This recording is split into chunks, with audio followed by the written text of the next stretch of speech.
Vamos a Brasília, o Rafael Procópio conosco, com os nossos assuntos cotidianos. Fala, Procópio. Oi, Ronald. Oi, Zaidan. Boa Olá. tarde para vocês. Boa tarde para todo mundo que está com a gente aqui nesta segunda-feira. Procópio. Olha só, pessoal, as defesas do ex-presidente Jair Bolsonaro e dos outros 7 condenados pela tentativa de golpe de Estado têm até o final desta segunda-feira, dia 27, para apresentarem os últimos recursos ao Supremo Tribunal Federal contra a condenação.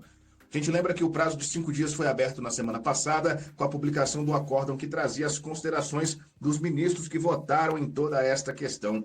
Apenas após todo o trâmite é que as penas vão poder ser impostas se elas forem mantidas. Logo depois desse processo de colocar essas justificativas aí das defesas, o STF vai poder se debruçar para analisar isso. Não há prazo, mas deve acontecer até o final de 2025. Durante esta manhã, conversamos com alguns dos advogados aí envolvidos, né, que estão defendendo essas 8 pessoas. O que a gente tem aí de uma média é que eles vão fazer essas apelações, indo desde o pedido para a suspensão completa das penas até a uma questão de atenuar esse período. Lembrando que só o caso de Jair Bolsonaro, que teve a maior pena, a maior condenação, foram mais de 27 anos de prisão, e a defesa vai tentar argumentar para que isso seja diminuído.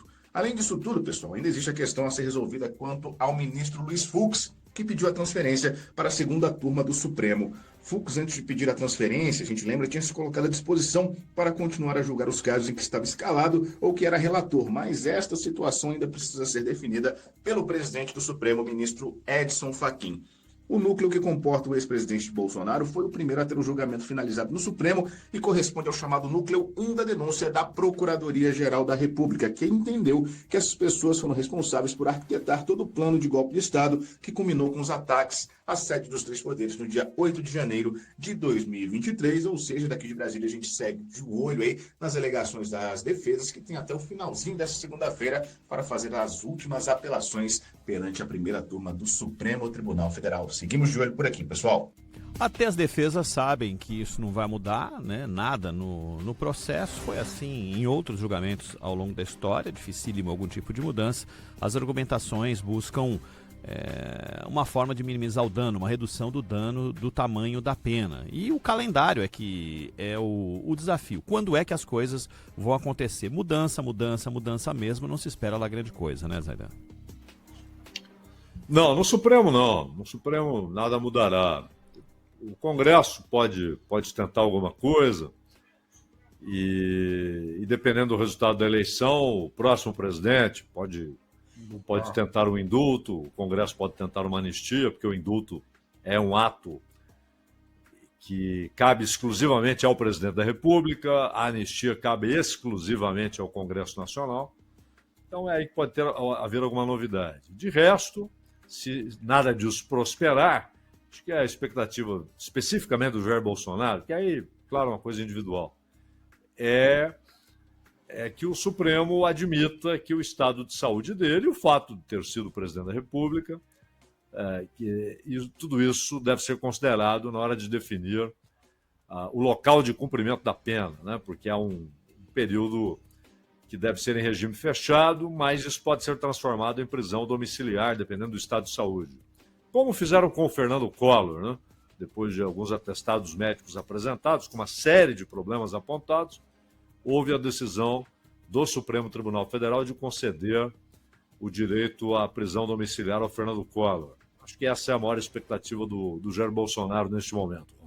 Zaidan, ontem você me mandou um conteúdo relacionado ao ministro Luiz Fux, que defendeu recentemente, foi no fim da semana passada, algo inusitado, o aumento dos custos dos processos, com pagamento de honorários, inclusive em casos de perdas de recursos, como instrumento capaz de dissuadir a litigância predatória, aspas para ele.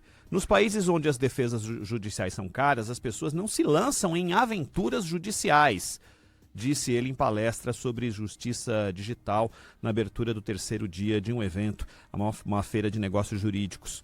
E a pergunta que eu faço é, o interessante então é a justiça ser para quem tem grana, é isso aí? Quem não tem que se aventurar em algo que é um futuro incerto? Essa é a ideia do Fux. Aliás, sempre que vem a frase, né, nos países em que...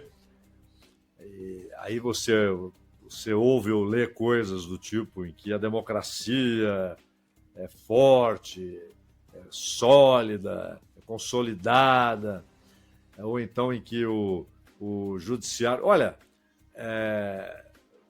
se você tomar uma medida dessa na Noruega, não vai mudar muita coisa, não é?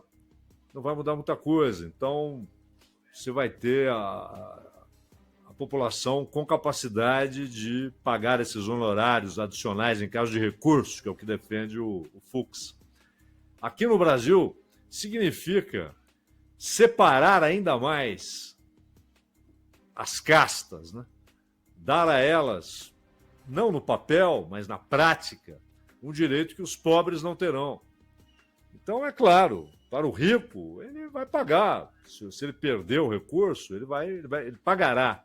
Ele terá como pagar isso, valerá a pena, né? Isso já foi, inclusive, adotado na reforma trabalhista. Inventaram uma série de dificuldades, de obstáculos, para impedir que o trabalhador recorra à Justiça do Trabalho. Tornaram muito mais difícil esse recurso.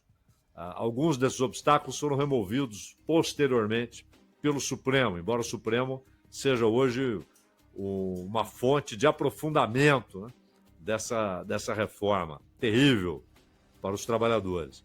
E a ideia do Fux é exatamente isso aí, uma separação de direitos na prática, né? Quem é rico conseguirá recorrer sem problemas. Quem não tem dinheiro, o cara vai pensar, vale a pena? E se eu perder o recurso? Então ele perderá o direito ao recurso. O recurso não é uma invenção, não é? O recurso é uma previsão constitucional. É um direito que a Constituição garante. Você pode perder o recurso, mas você tem o direito de recorrer. Quando você começa a colocar esses obstáculos, ainda mais financeiros, né, você separa a ínfima parte da sociedade que poderá recorrer contra decisões judiciais.